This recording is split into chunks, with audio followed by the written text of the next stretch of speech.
Date Masamune, despite losing an eye, dreamed of ruling Japan. His ambition harbored a madness that defied all reason. By just 24, he had nearly unified Ashu.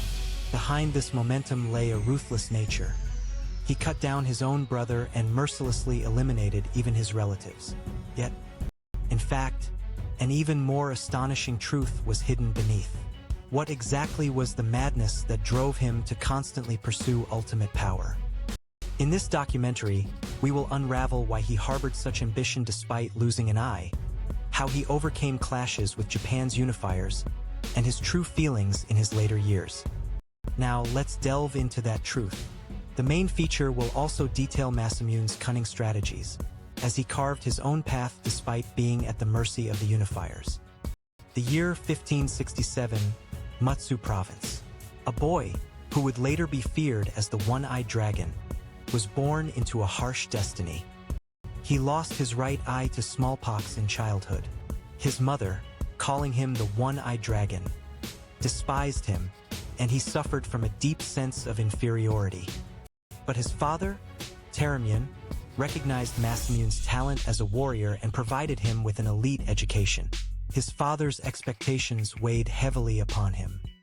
Upon inheriting the family headship at 18, his mad drive for action blossomed. The minor daimyo of Ashu trembled before the young lord's momentum. The symbol of this was the Kodomori Castle Massacre. His act of slaughtering 2,000 surrendered castle residents instantly cemented his infamous reputation. When his father, Taramyun, was abducted and killed by the Hatakeyama clan, Masamune's rage peaked. He exploited his father's death to launch a full-scale invasion of surrounding territories. In 1589, at the Battle of Suryajara, he crushed the Ashina clan's vast army, seizing Aizu. He brought almost all of Ashu under his control. Masamune rose to become the ruler of Ashu in just a few years. His momentum was feared as madness by those around him, yet it also commanded profound respect. This terrifying ambition and ruthlessness were precisely how he sought to overcome the inferiority complex from losing an eye. However, a deeper darkness lay within him. So what exactly was the source of that ambition? The time came for Masamune, ruler of Ashu, to bow before Toyotomi Hideyoshi, who was progressing toward unifying Japan. He was ordered to join the Odawara campaign. However, Masamune delayed his participation, incurring Hideyoshi's wrath. Prepared for death, Masamune appeared before Hideyoshi in white robes. Hideyoshi reprimanded Masamune for his tardiness but recognized his exceptional caliber and spared his life.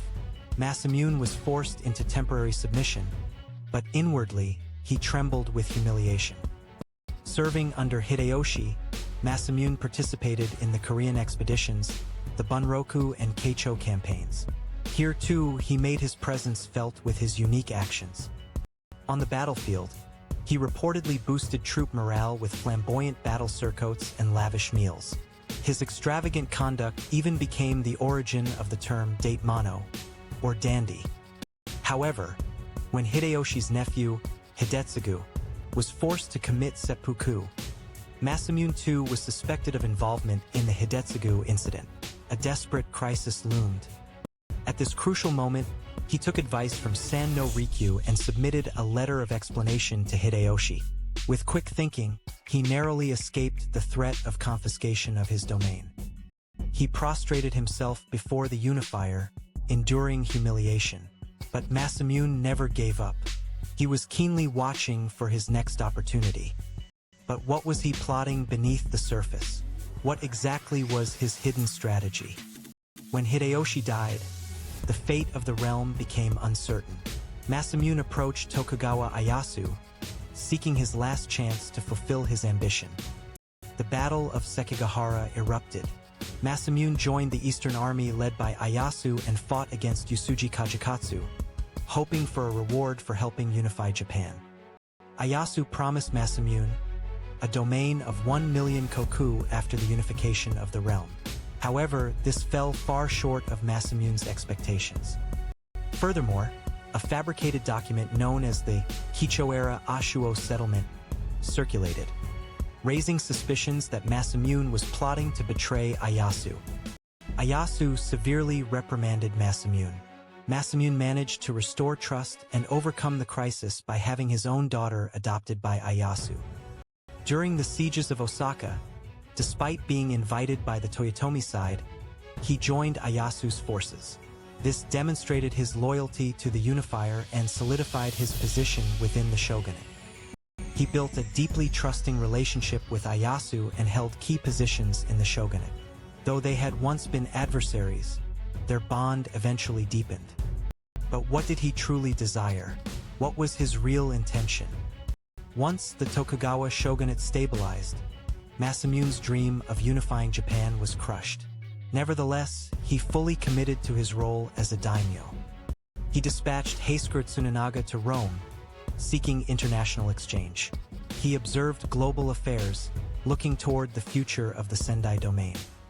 He dedicated himself to the development of the Sendai domain, promoting new land cultivation and industrial growth. He is remembered as a wise ruler who laid the foundation for modern-day Sendai. If only I had been born 20 years earlier, I could have ruled the realm. These words, uttered by Masamune in his later years, were tinged with lingering regret.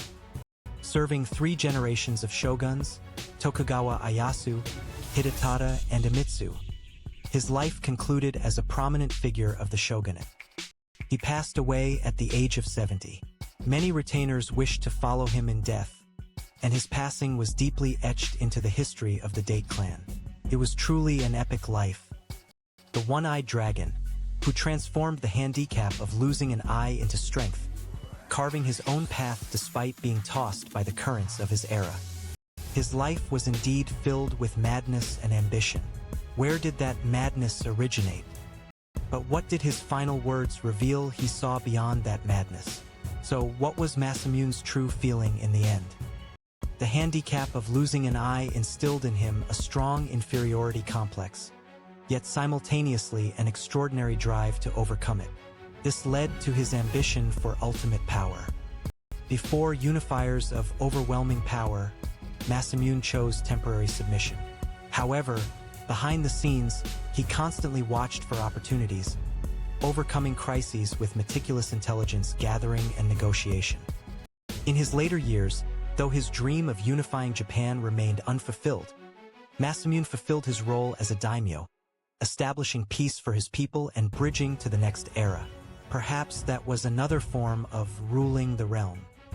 The madness of the man called the One-Eyed Dragon may not have been confined to his personal desires, but rather an epic way of life where he accepted his era and fate, striving to shine brightest within them.